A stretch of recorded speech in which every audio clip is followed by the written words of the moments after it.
The views and opinions expressed on any program are those of the producers and/or the persons appearing on the program, and do not necessarily reflect the views and opinions of FRC Media, Bristol Community College, or the City of Fall River.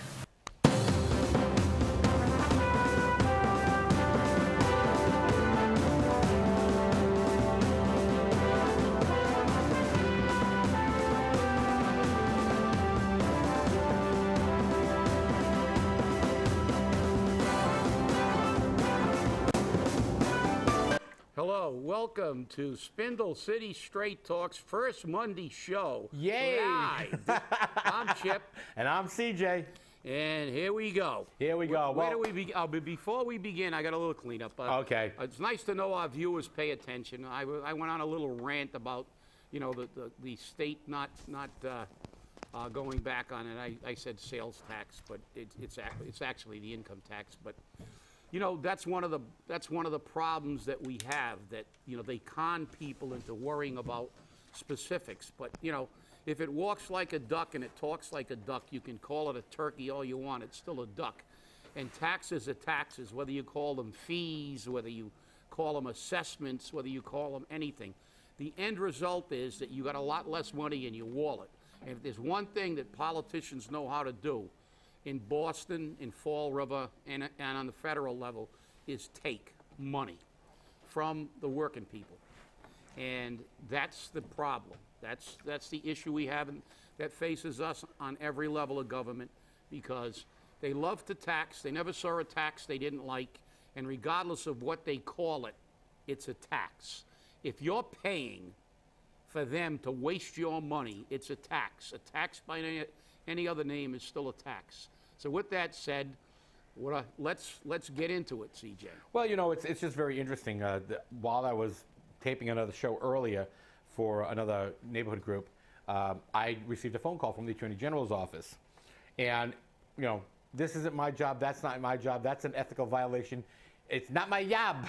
Have somebody else do it, you know? Government at its best. So it's very interesting to see, though, that they're still keeping in touch with us because they're afraid we're going to talk about them on our show. And guess what? We're going to. We're going to be tearing them apart. But as we start this show, Mayor Clueless, Captain Clueless, is just finishing his press conference with the announcement of Judge Macy, former Judge Macy, as corporate counsel for the city of Fall River. Now, isn't this the same man who was once a partner of former corporate counsel Arthur Frank, who was disciplined by the Massachusetts and the Rhode Island Bar Association? I mean, it's very interesting to see how these work in Fall River, I'll tell you right now. But, you know, Attorney Frank was censured by the Mass Bar on August 13th, 1997 for what they call DR1-102A4. A lawyer shall not engage in conduct involving dishonesty, conduct that adversely reflects on his fitness to practice law.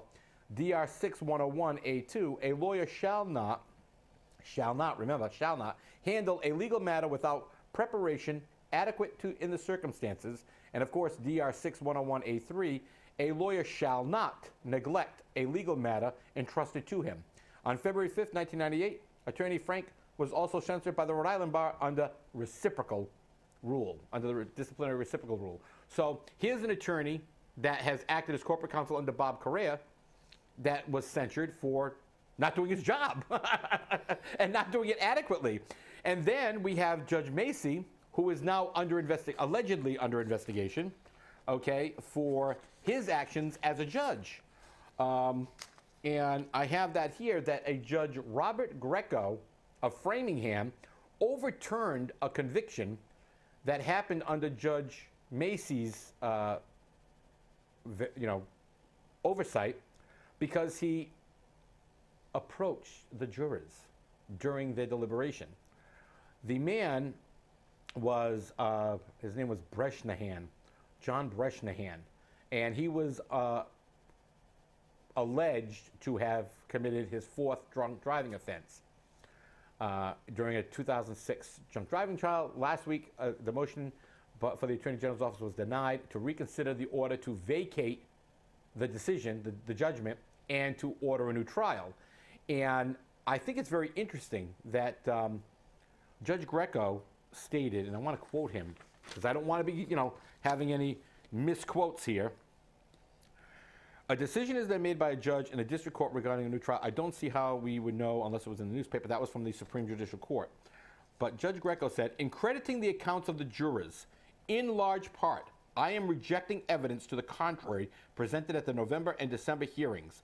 Greco wrote, based on all the testimony, I remain convinced that justice may not have been done.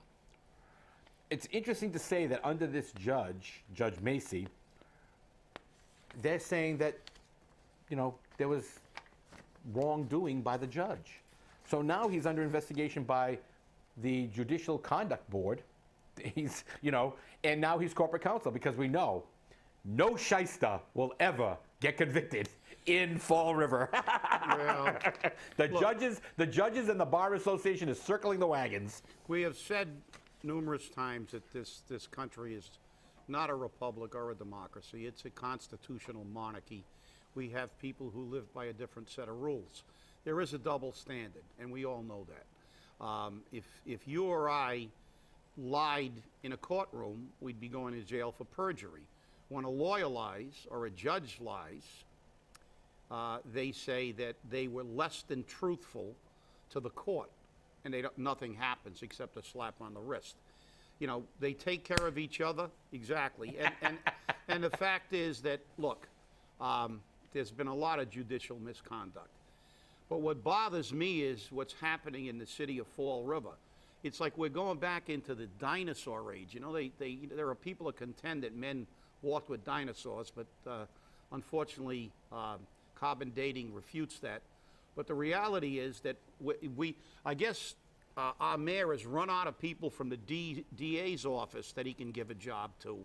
And now we're going back into giving jobs to the two former mayor's people who are on his transition team. Arthur Frank just rendered a legal opinion for the city of Fall River. Now, Arthur Frank was corporation counsel amid a storm of controversy under the Carrera administration. He was also a law partner with Judge Macy. So we can see the incestuous relationship that these politicians have. And that's one of the reasons that we can't break, the cycle, because basically we need a complete house cleaning. We're going back 20 and 30 years now. We're getting people from the Viveris administration that are coming back. It's almost like, we're going to see a Tyrannosaurus Rex running down South Main Street shortly because we're going back in time. Somebody must have found a time machine because we're resurrecting all the other political hacks from a bygone era. So it just goes to show one thing: once they stick their head in the trough, they never take it out. No. And we can just look at what's happened. They all find a nice soft place to fall. Our former Mayor Lambert is making well over $200,000 now as a chancellor at UMass Dartmouth. We all know what State Senator Joan Menard did when she left the State House, came to Bristol Community College and got a $120,000 a year job that she basically didn't have to show up for to boost her pension. Then she left that job, gave it to her daughter, and now she's been rehired as some kind of consultant while she's getting a bumped up pension. One of the problems we have in this society is that the people have got to begin to take their head out of their derriere and realize what's happening here. These people are killing us. And they don't worry about taxes. They don't worry about costs because they can write themselves a check. And, I go back to the city council meeting a couple of weeks ago where the city administrator talked about how they should all get more money because they work so hard and they do such a great job. And, it would be nice if you got paid what you're worth because then we wouldn't owe them anything. But the fact is that there is a double standard. They talk about how they should be paid like people in Boston, and that's not economically feasible because the market won't bear that in Fall River. But the other problem is that every time they look for a pay raise, as the governor's council did, saying, you know, even though we only meet once a week, we work up to 30 hours a week. Well, you know, 24 bucks an hour isn't bad for an hour, even if you did actually work 30 hours, which I think is absolute baloney. But then when the working people go in, the people who have to work every day, you know, show up at a certain time, not leave till a certain time, don't have any latitude for 2-hour lunches and stuff. When they go and try to get a pay raise, what are they told? Shut up, be happy you've got a job, be happy we don't cut your pay. While the people who are saying that are giving themselves pay raises. Look at our legislature. You know, many, many years ago, we had the Halloween massacre when they used to have to vote their own pay raises. The people wanted to hang them and lynch them because they convened a special meeting just to vote themselves a pay raise before they adjourned. And what did they do? What do all politicians do? They figured out a way to fix it. They'll never have to ask for another pay raise again. They created legislation where they give themselves their own pay raise. No votes. They just, okay, cost of living, this is what we determine we want, and that's what they get. And this is why the voters have to begin to wake up. And it's good to see, because they're not only waking up in Fall River, as they did in the recall, they're waking up nationwide. Whether you like Donald Trump or dislike Donald Trump, he's actually running neck and neck with Jeb Bush in the polls on the Republican side of the ticket. Why?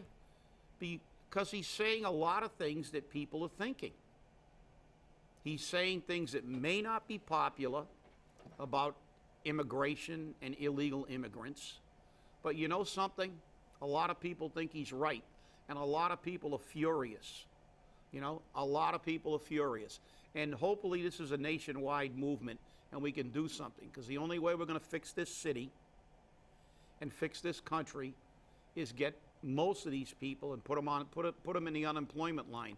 Because right now, as CJ said, we are bringing back somebody into the fold in Fall River as the Corporation Counsel, who's probably making well over $200,000 as a sitting judge. Then he was rehired as a, what do they call that euphemism, like a part-time judge? He's a recalled justice. A recalled justice, and he was making a paltry, how much for that, CJ?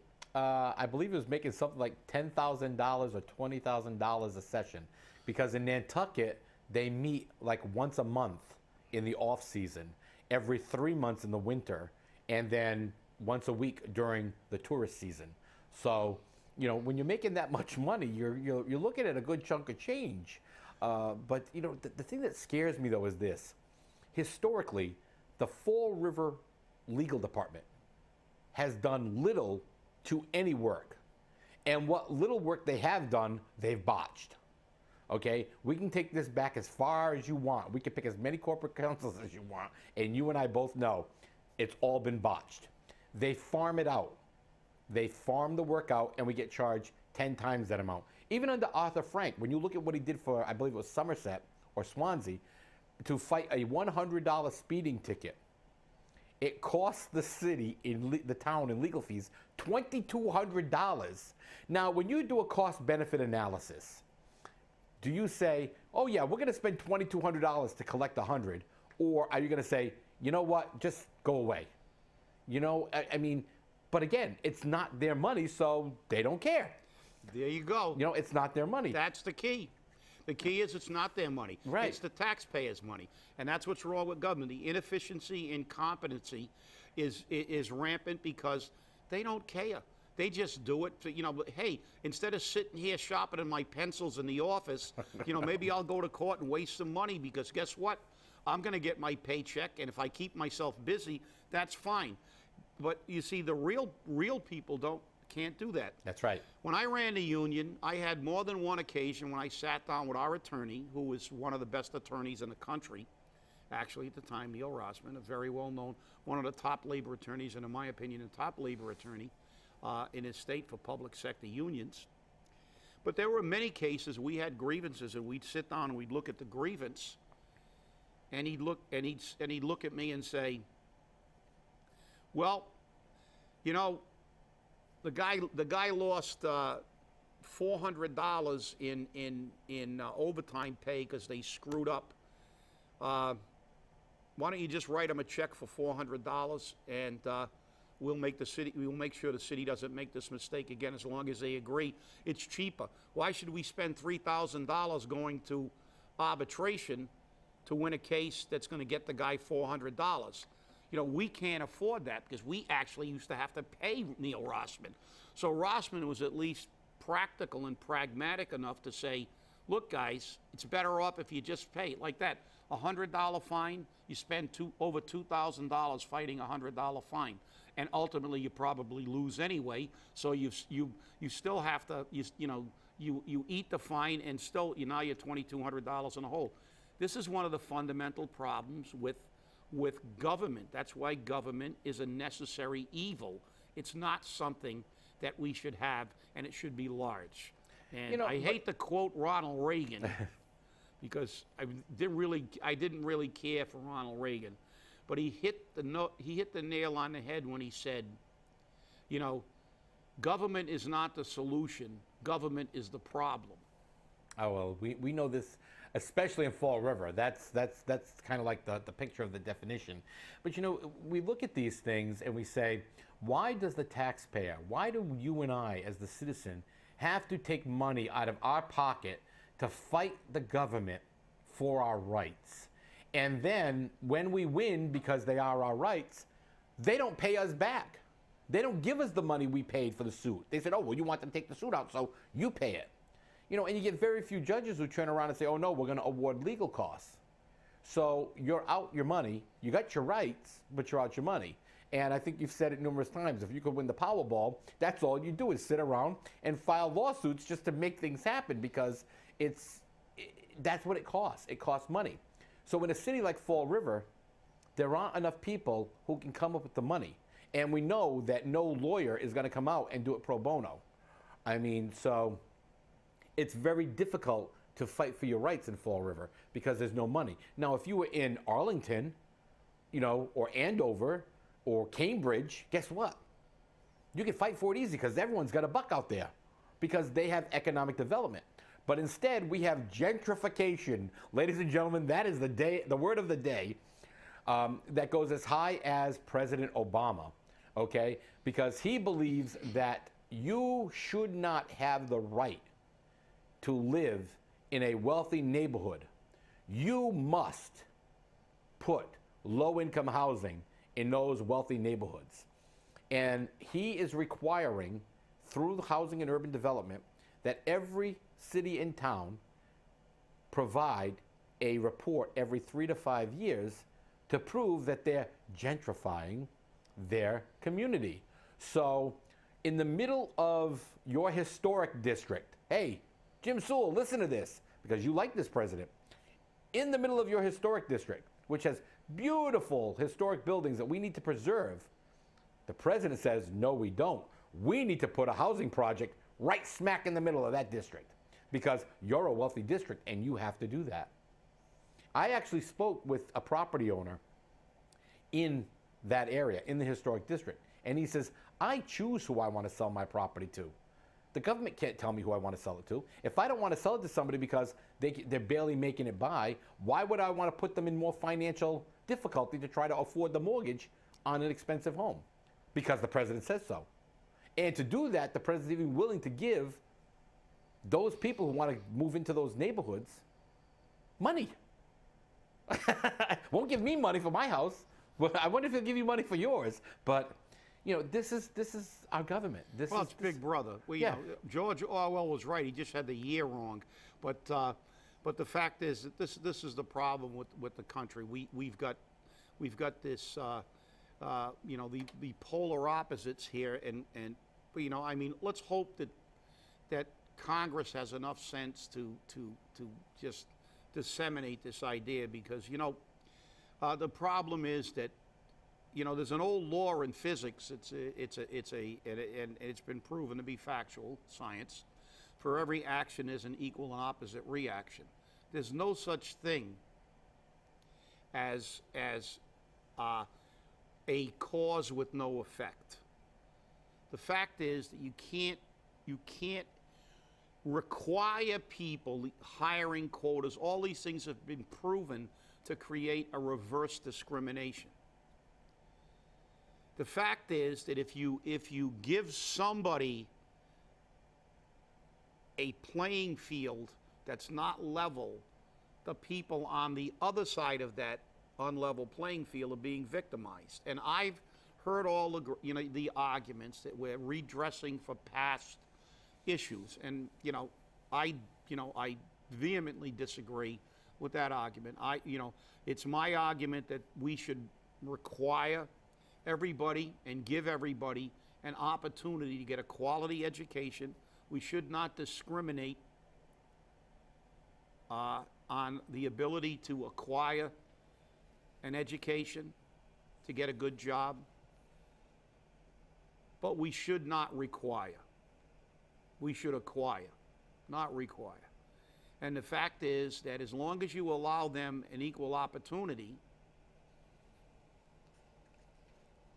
anybody of any race, color, creed, give them the same opportunity, ensure that the schools are admitting people not on a quota basis, but on the basis of that these people are the best people.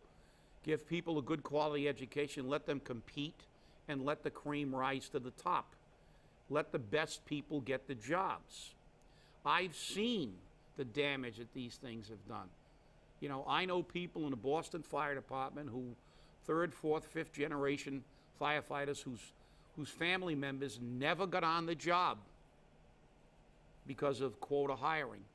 And they died on a list with 99s and 100s scores, while they actually reduced the passing score in the state of Massachusetts at one time on the firefighter entrance exam from a 70 to a 35. And they were hiring people with 40s over people with 100. That's patently unfair. I don't care.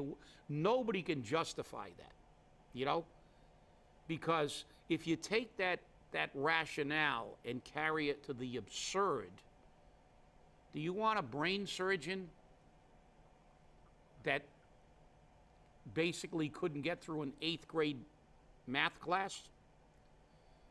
You can't make, if people have the ability and have the intellect, let them rise to as high as they can rise. But let's not give anybody, let's not spawn anybody points. This isn't a golf match where you can set a handicap. People should not be handicapped, regardless. And the fact is, what the president is now suggesting is that poor people are being inserted into neighborhoods that they can't get into normally, but it's only a select poor people. It's not the poor people in Fall River. It's poor people of certain ethnicities or colors, and that's discrimination. And it's ironic how they can take terms and juxtapose them where it's affirmative action it's affirmative action if we do it for them, but it's discrimination if it's done to anybody else. So it's discriminatory. It should be merit. Everything you get in this life you should earn. And there's nobody that, people work hard, and I don't care if you wash dishes or you're a CEO, if you put in an honest day's work for an honest day's wage, you deserve respect. But the fact is, nobody should get something for nothing. Yeah, and Chip, I mean, I'm getting so tired of hearing that racism kills and this is all racist. And, my heart goes out to the people that were killed recently in South Carolina, to the point that they're now taking down the Confederate flag because it's racist. And, you got to drop it. We really have to drop it, because, that hateful N-word can't be said by a white boy or a white man, and you call somebody a white boy, and that's not racist. But if it's said by, an African-American person, oh, it's perfectly legal. It's fine. It's not racism. It's racism any way you look at it. I don't care who says it. okay? But for some reason, some racisms are okay. Other racisms are not. And that's the thing we've got to stop. But enough on race right now, because I can go off on this for hours. You know that. I find it interesting because the Shawn Cadime issue popped back up again this week. On July 11th, members of the Massachusetts group of county municipal managers, administrators, sent out their statement in regards to the censure of Shawn Cadime, who will not stay a member of the ICMA because it's not worth the $500 that, by the way, he doesn't pay. The town of Seekonk paid it. And they basically say that the ICMA rarely issues public censures so readers can correctly infer the gravity of the violation. The tenets and professional standards to which we subscribe are the cornerstone of our profession. They are not a matter of convenience, easily abandoned. They represent a code of behavior every bit as important as those we expect from physicians, educators, and lawyers. Our commitment to the code and its tenets has served us well, and we encourage anyone considering or just recently beginning their career in public service to contact us and understand what it means from those of us who support the code. Professional local government managers are committed to ensuring that citizens receive fair and impartial management, and that decisions made with taxpayer funds are above partisan politics. As members of ICMA, we take this obligation seriously. So basically, your peers, Mr. Cadime, just shot you in the foot. So this is what it is. And maybe, like it or not, maybe that's another it. part of the anatomy, not the foot. That's true. But you know, so far, I have to say this as we're closing because we got a couple of minutes left. So far, Captain Clueless, a.k.a. Mayor C. Samuel Sutter, you have 2 strikes against you. First strike, you came out with the permit issue. That was weak. That was weak. Okay? Say the least. To say the least. Second strike, you hire a judge as corporate counsel who has a questionable, an allegedly questionable background, okay, who is obviously a political hack. Now, he has served on the bench for 10 years. I got the dates. And it does appear that this political hack was approved by political butt kisser Carol Fiola when she was governor counselor. Now, how deep does the political ass kissing have to get before we say enough is enough? Very philosophical question. That's almost as deep as how much wood could a woodchuck chuck? That's right. Woodchuck could chuck wood. So, because you know this isn't fair anymore. I mean, and it's obvious that the taxpayer and the voter of this city can't get a fair shake at anything. At anything. wait a minute. Sherlock Pacheco is on the case. Yeah, well. So I think we may get a resolution to that issue. Oh, I'm sure we will. We have the one of the greatest investigators to ever grace the presence of City Hall on this case. That's right. But you know, let's look also at Windowgate. Okay, real quickly because we're almost out of time. I contacted the Attorney General's office numerous times about this. The response I got back was, we cannot give you a decision. We cannot comment on a pending investigation. What I can tell you is that the city of Fall River is going to be required to undergo procurement training. Are you serious? Procurement training?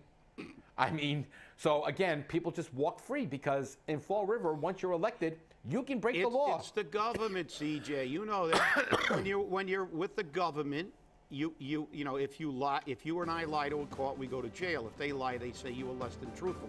And if you work for the government, you get trained when you screw up. If That's you're a right. normal person, you get fired. Hey. So let's remember, America's a melting pot. Let's That's forget right. about anything except the fact that we're all Americans. That's the way it should be. That's it. Hey, we'll see you Wednesday. Thanks for viewing. Bye-bye.